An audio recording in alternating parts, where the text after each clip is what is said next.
Hi, Crow. Oh, how convenient. Crow went in the tree right when I started filming and said, hi, Crow.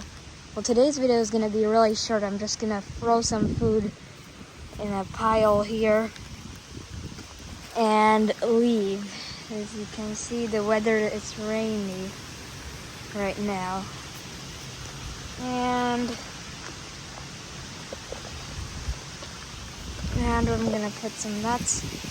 And that's it for today. Also gonna edit this probably into a YouTube short. And thanks for watching. Please consider subscribing to my YouTube channel. This is day 37 of befriending a crow. Here it was. And I have to feed them on these days too, because then in that case they'll also show up on the other days. Otherwise they might not show up. So that's it for today. Oh, he followed me.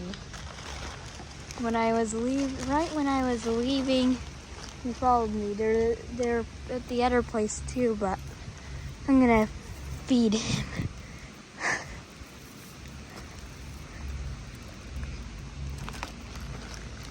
A little bit. I mean, there's no one in the park, so I can feed him like this too. I mean, he's gonna clean it up, plus he's gonna call his friends to clean it up. And that's it for day 37 of befriending a crow. And he went in a tree. He's gonna come right there and eat it when I leave.